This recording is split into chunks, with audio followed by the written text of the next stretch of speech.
자, 1학년 수학 첫 수업 시작하도록 하겠습니다.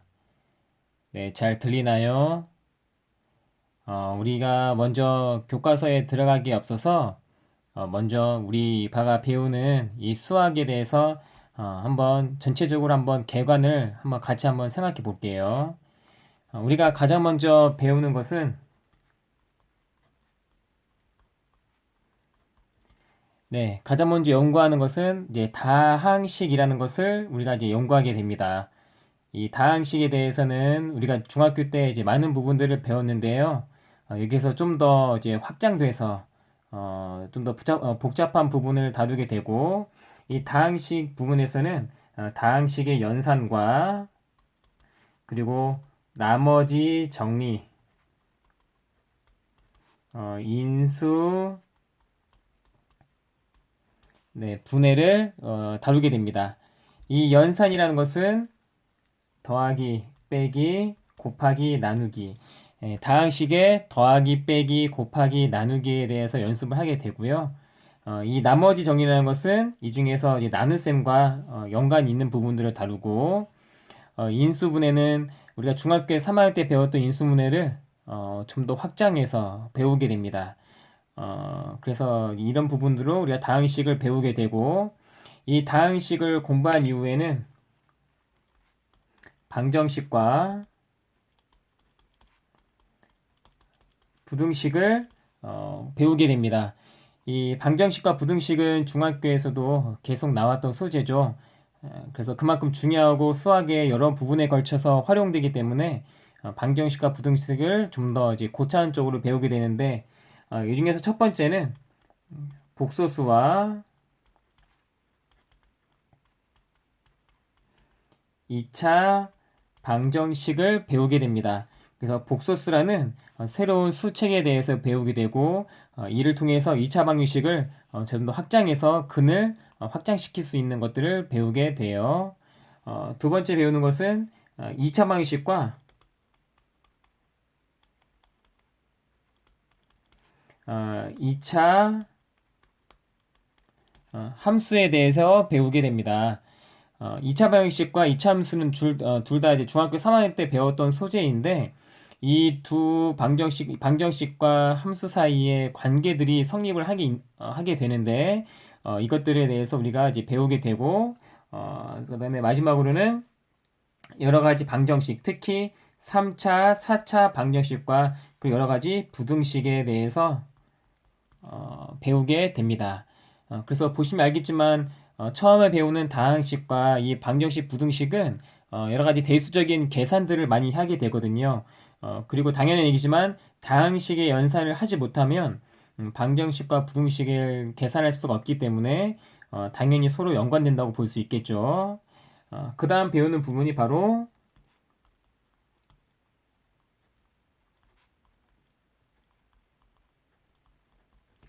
도형의 방정식입니다.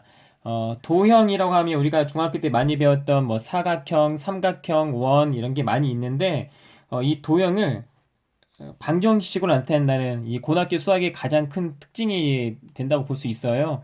그래서 중학교과는 다르게 이 도형을 식으로 표현하는 이런 방법들을 이제 배우게 되고 이 중에서 첫 번째로는 평면 좌표,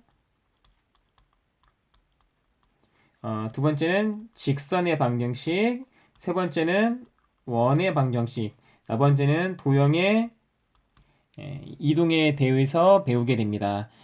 그래서 특히 이 부분은 앞으로 너무나도 많은 것들과 연관이 되어 있기 때문에 기초적인 이 내용이 잘 닦여져 있어야 되겠죠. 그 다음에 배우게 된 부분이 집합과 명제라는 부분들을 이제 우리가 배우게 돼요. 그래서 이 부분은 이제 2학기 때 배우게 될 텐데, 집합과 명제는 이 정과는 좀 다르지만, 수학을 다루는 데 있어서 가장 기본이 되고, 또 논리학과 연관이 되기 때문에, 이 집합과 이 명제 부분을 배우게 되고, 다섯 번째로는, 네, 우리 중학교 때부터 항상 배웠죠. 뭐 1차 함수, 2차 함수, 이게 함수에 대해서 많이 배웠고 또 어려워했을 텐데 함수를 또 우리가 연구하게 됩니다. 근데 하지만 중학교 때 배웠던 함수와는 좀 다르게 좀 더 추상적이고 좀 더 이제 고차원적인 함수를 이제 배우게 돼요. 그래서 함수에 대한 정의와 성질들을 우리가 다시 한번 생각해서 여러 가지 좀 더 이제 추상적이고 좀 더 이제 대수적인 좀 더 정적인 함수를 배우게 되고 이 함수를 배우게 되면 그 다음으로는 유리 함수와 무리 함수를 이제 우리가 공부하게 될 겁니다. 그래서 이 유리 함수와 무리 함수는 새로 나오는 함수이기 때문에 특별하게 좀 더 배워볼 가치가 있겠죠. 근데 마지막으로는요. 네, 중학교 때도 경우의 수를 배웠었죠. 그래서 뭐 덧셈 법칙, 곱해 법칙 이런 부분들을 좀 배웠었는데 이 경우의 수를 좀 더 일반화해서 순열, 조합, 이라는 개수의 세계에 관련된 여러 가지 성질들을 우리가 이제 배우게 돼요. 그래서 이렇게 하게 되면 이 수학 단원, 이 고1 수학 단원이 이제 모두 이제 끝나게 됩니다. 그래서 물론 이 고1 수학이 수능에는 직접적으로 출제되지는 않지만 여러분들이 수학을 아시죠? 기초가 안 되면 절대 그 다음 단계를 가져나갈 수가 없어요. 그래서 항상 이 부분들 여러분들이 이제 신경을 써야 되겠고, 그리고 선생님 한번 이렇게 수학을 한번 차례를 쑥쭉 써준 이유는요. 여러분들도 공부할 때 이렇게 차례를 한번 외워놓고 공부하는 게 많은 도움이 됩니다. 왜냐하면 이렇게 우리가 배우는 것들에 대해서 차례를 쭉 쓰게 되면 이 단원 간에 연계되는 것들이 눈에 보여요.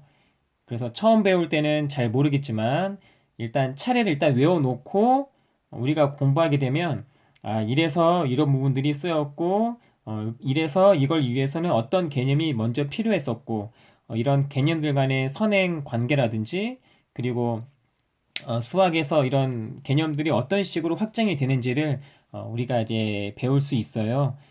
그래서 여러분들도 가능하면 이 차례를 꼭 한번 외워보는 것을 추천드립니다. 자, 그러면 우리가 이제 본격적으로 교과서를 한번 내용을 봅시다. 그래서 교과서로는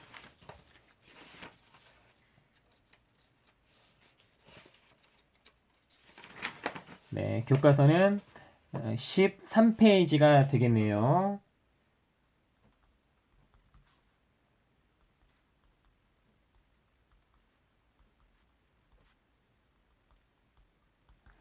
네, 13페이지에 다항식의 연산이라는 부분을 우리가 지금도 공부할 거고 이 중에서 오늘은요 다항식의 덧셈과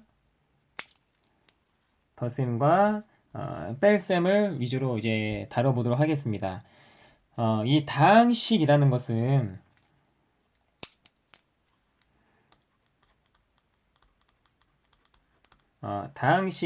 우리가 중학교 때도 이제 많이 다뤘던 거예요. 예를 들어서 뭐 이런 거 있잖아요.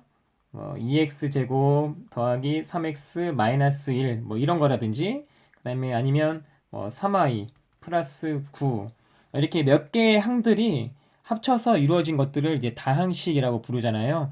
그래서 이런 다항식에 대해서 우리가 이 실제로 중학교 때도 뭐 더하기, 빼기, 곱하기 이런 것들을 많이 이제 배웠었고 특히 뭐 중학교 2학년 때는 뭐 곱셈 법칙이라고 해서 곱셈 공식이죠. 네, 곱셈 공식이라고 해서 막 여러 가지 공식들을 좀 머리 아프게 외웠던 경험도 있을 거예요. 그러면 왜 계속 수학에서 이 다항식을 계속 등장하면서 왜 다항식을 계속 연구하느냐 이런 의문이 좀 들 수 있겠는데 이것도 한번 간략하게 한번 설명을 해 볼게요. 이 다항식을 이제 여러분들이 좀 더 배우게 되면 이거는 다항 함수라고도 부를 수 있거든요. 함수. 이것도 여러분들이 어렴풋이 느꼈을 수 있는데 예를 들어서 1차 방정식을 y는 y는 2x 플러스 1이라는 이런 2차 방식이 1차 함수가 있다고 쳐봅시다. 그러면 1차 함수를 y 대신에 fx는 2x 플러스 이렇게 바꿔서 쓰기도 하잖아요. 그죠?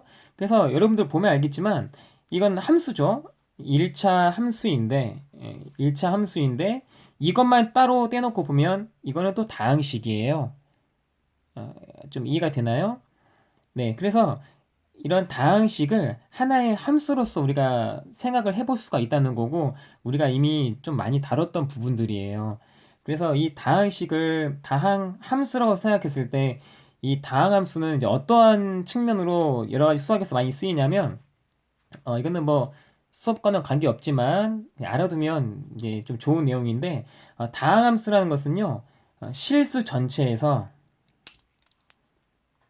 실수라는 거 기억나죠? 중학교 3학년 때 배웠던 거. 실수 전체에서 연속이고, 그 다음에 또 우리가 나중에 뭐 미분도 가능하고, 실수 전체에서 적분도 가능한, 이걸 이제 고등학교 이제 2학년에 가면 이제 배울 텐데, 그래서 하고 싶은 말이 뭐냐면, 다항함수는 실수 전체에서 연속도 되고, 미분도 되고, 적분도 되는, 쉽게 말하면 우리가 사용하기 매우 매우 편리한 함수라는 거예요. 왜냐하면 모든 것이 다 가능하기 때문에 우리가 할 수 있는 여러 가지 조작들을 마음껏 할 수 있는 매우 매우 편한 함수예요.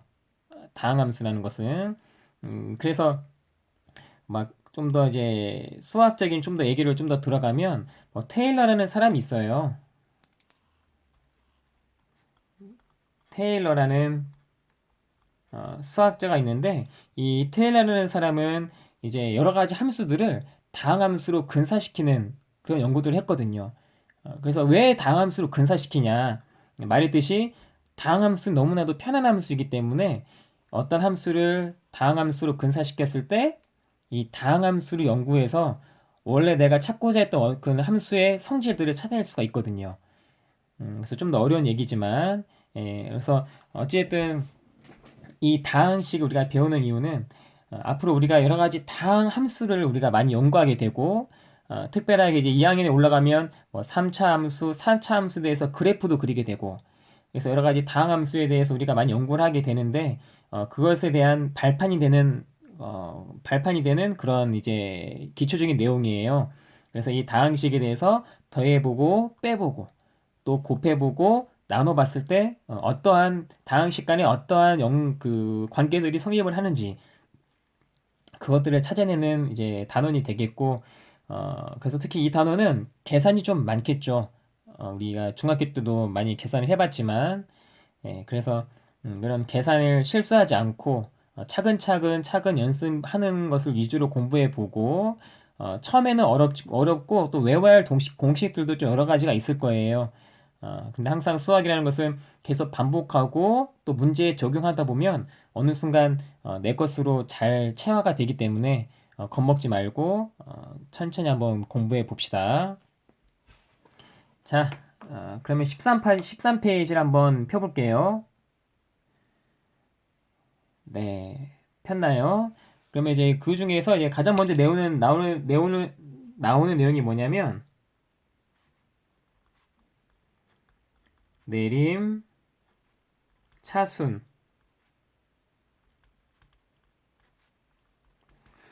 글씨가 잘 안 보일 수 있어요. 내림, 차순, 오름, 차순이라는 내용이 나오게 됩니다. 교과서랑 같이 한번 보세요.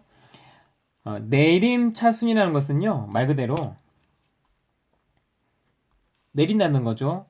오름, 차순은 반대로 올린다는 거예요. 근데 뭐를 내리고 올리냐? 이 차라는 것은 뭐냐면, 기억날지 모르겠어요. 차수.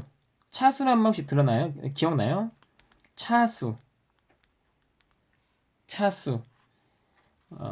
이게 이제 이 차수라는 개념이 언제서 이제 나오냐면, 예를 들어서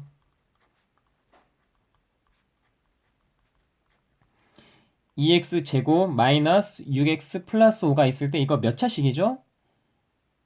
네, 그렇죠. 2차식이죠. 2차. 여기 2. 이거 이제 이거. 그래서 이제 이걸 보고 이거 2차식이라고 하고, 또 예를 들어서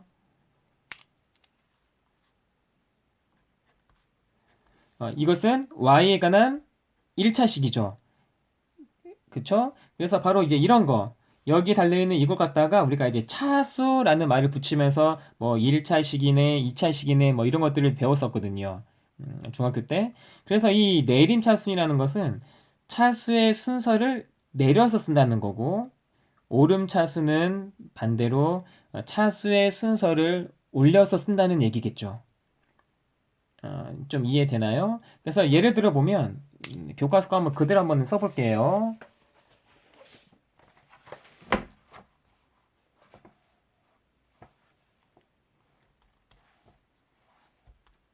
마이너스 5x 더하기 3x 제곱 마이너스 2에는 이제 이런 2차식이 있을 때 이 2차식을 x에 대해서 내림차순과 오름차순을 한번 해볼게요. 네, 잘 보이죠? 첫 번째 내림차순, 두 번째 오름차순. 네, 이렇게 이제 한번 해보면 내림차순이라는 것은 차수의 순서를 내린다고 했죠. 그럼 그 말은 뭐냐면 내린다는 소리니까 높은 것에서 낮은 것으로 쓴다는 얘기겠네요. 그죠? 그럼 가장 높은 거 2차죠. 3x 제곱. 그 다음 1차가 있네요. 마이너스 5x. 그 다음에 상수항 마이너스 2.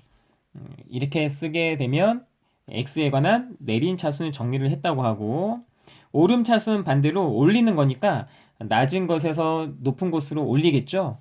그러면 가장 낮은 거 상수항, 그 다음에 1차, 그 다음에 2차, 이렇게. 그래서 형태를 보면 알겠지만 이 내림 차수는 차수가 2, 1, 0 이렇게 내려가고 있고, 오름 차수는 0, 1, 0, 1, 1 차수가 올라가고 있죠.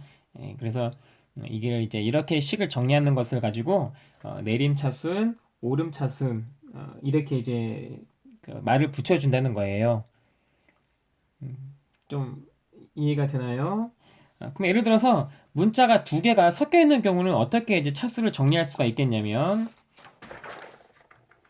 이것도 한번 교과서 예제를 그대로 한번 써봅시다.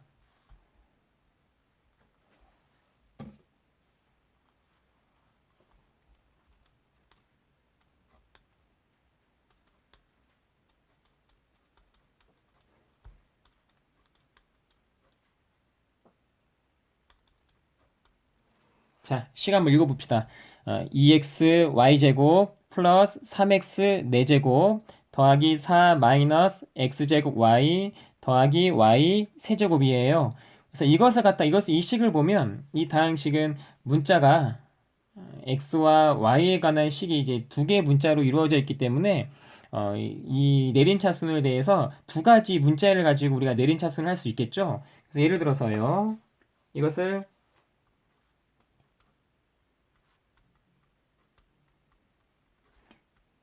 x에 대하여 내림 차수를 하게 된다면 이 말은 바로 x에 대한 내림 차수니까 높은 차수에서 낮은 차수로 식을 진행을 시켜야겠죠. 그래서 x에 대해서 가장 높은 건 4차가 있으니까요. 3x 4제곱에 그 다음 2차가 있네요. 이렇게 있고 그 다음에 여기 1차가 있죠. 플러스 이렇게 써주고, 그럼 이제 안 쓴 게 뭐냐면 이 플러스 4와 플러스 y y 세제곱을 안 써줬어요. 그럼 이 두 개는 이제 x가 없기 때문에 이제 이 두 개를 정리를 해야 되는데, 이것도 이왕 쓸 거 그냥 좀 더 이쁘게 문자부터 차수를 정리해서 y 세제곱 플러스 4 이렇게 쓰는 게 좀 더 깔끔한 형태가 되겠네요. 그쵸? 반대로 x에 대해서 오름 차수를 써라고 하면 다시 거꾸로 쓰면 되겠죠. 맞나요? 그럼 두 번째 y에 대하여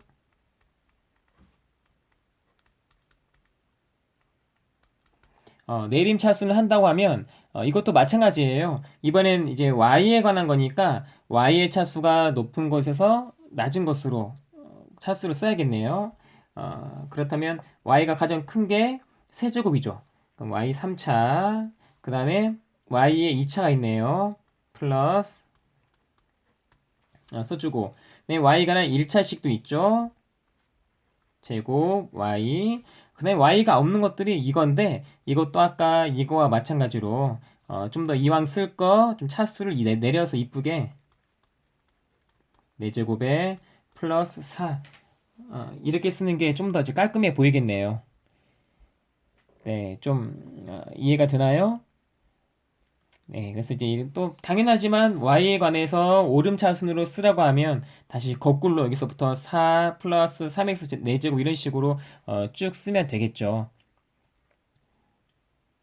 네, 이런 식으로 정리를 할 수가 있어요.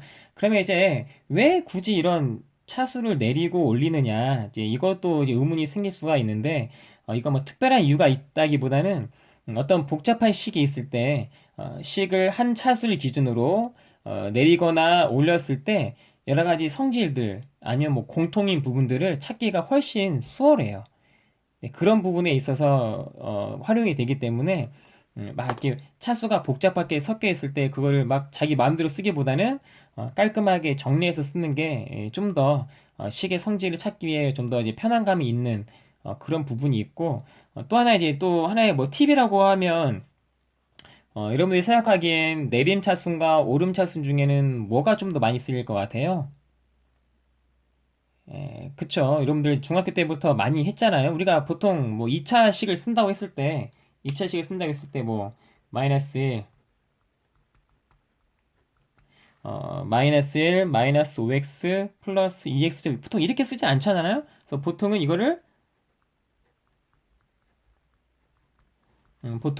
2x제곱 마이너스 5x 마이너스 1 보통 이렇게 쓰죠. 그래서 우리가 뭐 중학교 때 내림차순, 오름차순이라는 것을 배우지는 않았지만 은연중에 이렇게 내림차순으로 쓰는 것을 계속 연습을 하고 있었어요. 그래서 약간 내림차순이 좀 더 이제 많이 쓰인다는 거 이것도 좀 알아주면 괜찮겠죠. 그럼 여러분들 한번 이제 문제 1번이 있거든요. 13페이지에 13페이지 맞죠? 13페이지에 문제 1번. 문제 1번을 한번 여러분들 잠깐 일시정지를 해놓고 한번 풀어보길 바랍니다. 자, 일시정지 한번 해보세요.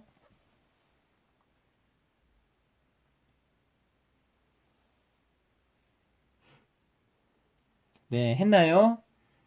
네, 그럼 한번 선생님과 같이 한번 풀어봅시다. 일단 문제 한번 써보면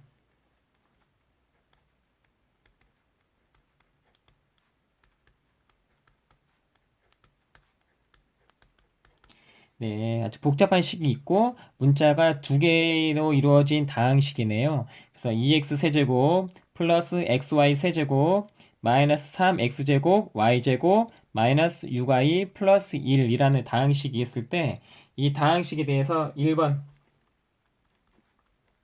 x에 대해서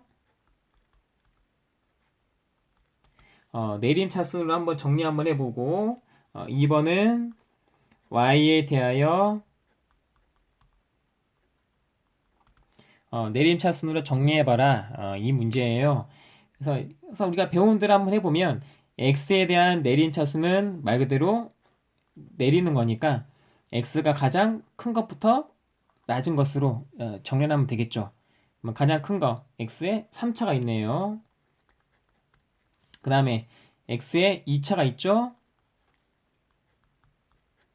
그 다음에 x에 1차가 있네요. 이렇게 되고 그래서 이 두 개는 x가 안 붙어 있는데 이것도 이왕 쓸 거 좀 더 문자도 차수선을 쓰는 게 좋다고 했죠? 네, 이렇게 식을 정리할 수가 있고 y에 대해서 내림 차순으로 정리하게 되면 마찬가지로 y가 차수가 가장 큰 것부터 y의 차수가 가장 낮은 것으로 정리하면 되니까 y의 가장 차수가 큰 거 3차가 있네요. 그 다음에 2차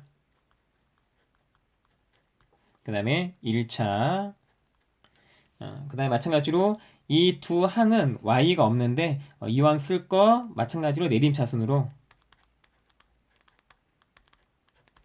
네 이렇게 식을 정리할 수가 있겠습니다. 네, 좀 알겠나요? 네, 그래서 이제 이 부분이 내림차순과 오름차순에 대해서 우리가 이제 이렇게 배우게 된 거예요. 자, 그러면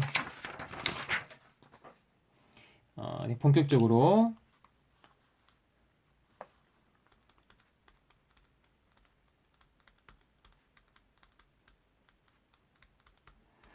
다항식의 덧셈, 뺄셈을 다룰 텐데, 다행히도 이 부분은 우리가 중학교 때 연습을 많이 했어요. 그래서, 많은 부분들이 거의 똑같기 때문에, 우리가 이거는 한번 중학교 때를 생각해서 한번 연습 한번 해볼게요. 그래서 예를 들어서 중학교 때, 뭐,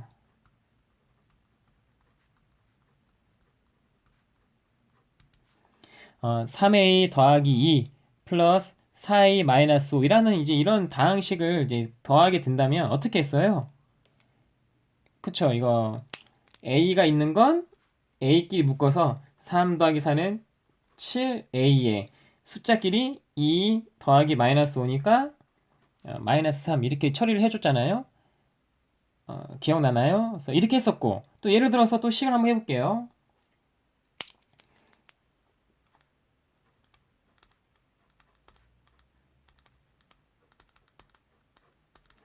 자, 6y 마이너스 9 마이너스 3y 플러스 7이라는 식이 있었을 때 빼기예요.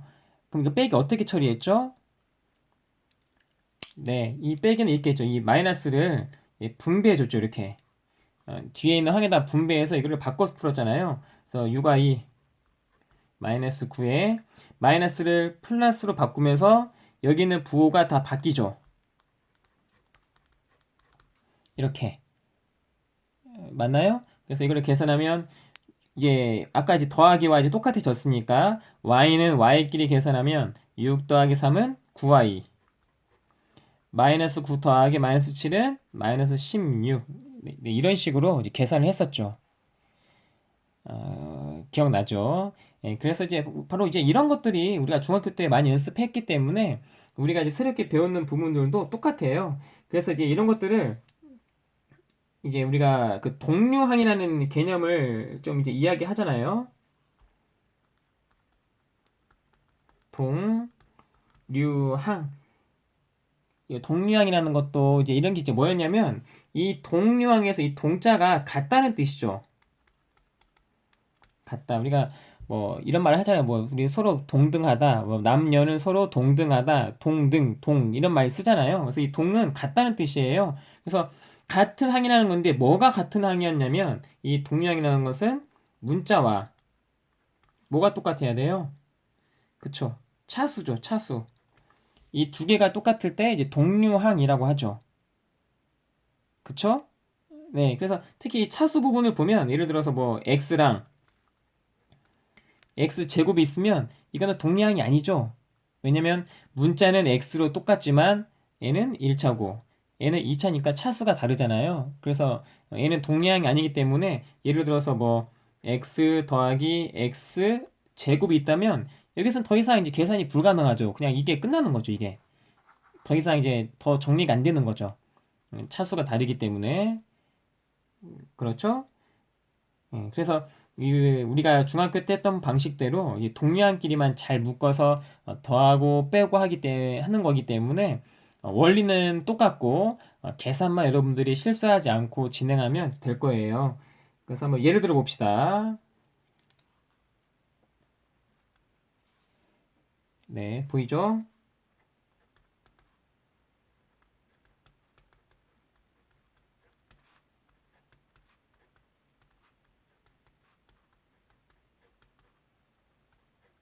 자, 다항식 A, B가 이렇게 주어져 있어요. 이렇게 주어져 있을 때 1번 A 플러스 B를 구해보고 2번은 A 마이너스 B를 한번 구해봐라. 이제 이런 문제예요. 그래서 그냥 A가 주어져 있고 B가 주어져 있으니까 말 그대로 A 플러스 B라는 건 요식과 요식을 더하라는 거겠죠? 그러면 당연히 한번 그대로 써봅시다. A 대신에 이걸 써주고 플러스 B 대신에 이거 써주고 네 이렇게요. 그럼 그 다음부터 이제 뭘 해야겠어요? 네, 그쵸. 이제 동료한끼리 모아서 계산을 해주면 되겠죠? 그러면 이제 처음이니까 한번 연습 한번 해보면 x 제곱 동량 x 제곱 있네요. 자, 그럼 여기 앞에는 개수가 2고 여기는 개수가 얼마예요? 네, 이게 아무것도 안 보이면 없는 게 아니라 1이죠, 1. 그쵸? 그러면은 2 더하기 1은 3, x 제곱이고, 그 다음에 동량 xy가 또 동량이네요. 왜냐면 문자도 똑같고 차수도 똑같으니까 동량이죠. 그렇죠? 그러면 플러스 3 마이너스 1이니까 플러스 2xy고, 또 여기는 y제곱, 여기도 y제곱이니까 동량이고, 마이너스 1 플러스 2니까 얼마죠? 그렇죠. 플러스 1이죠. 이렇게. 좀 이해되나요? 그래서 이렇게 할 수 있고, 자, 2번 a-b예요. 마찬가지로 a 대신에 b 대신에 집어넣으면 되겠죠? 마이너스 이렇게 되고, 자, 그럼 그 다음은 또 어떻게 하겠어요? 네, 우리가 아까 중학교 때 했던 방식대로 마이너스를 분배해주면 부호가 다 바뀌잖아요. 그럼 이제 똑같이 한번 해봅시다.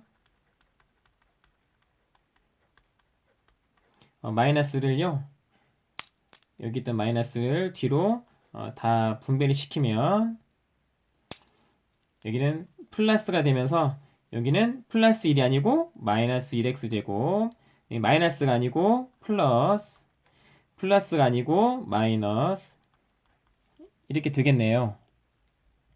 그쵸? 그럼 이제 우리가 1번에 했던 더하기 방식이 그대로 적용이 되니까요. 이제는 좀 빨리 한번 해봅시다. 자, x제곱 있네요. 그럼 얼마예요? 2 빼기 1이니까 1x제곱, 이렇게 되겠고, 그 다음에 xy 동량이죠. 그러면 플러스 3 플러스 1은 플러스 4겠네요. 그 다음에 y제곱 동량이고, 마이너스 1 플러스 마이너스 2니까 네, 이렇게 되겠네요. 네, 좀 이해가 되나요? 네, 그래서 이제 특별한 아이디어는 없고 중학교 때 했던 방식을 그대로 적용을 하는데 이제 좀 더 이제 약간만 복잡해진다 뭐 이런 거밖에 없어요. 그러면 여러분들 14페이지에 문제 2번이 있거든요. 마찬가지로 여러분들 그걸 이제 잠깐 일시 정지를 해놓고 뭐 문제 2번을 풀은 다음에 그 다음 영상을 한번 보길 바랍니다.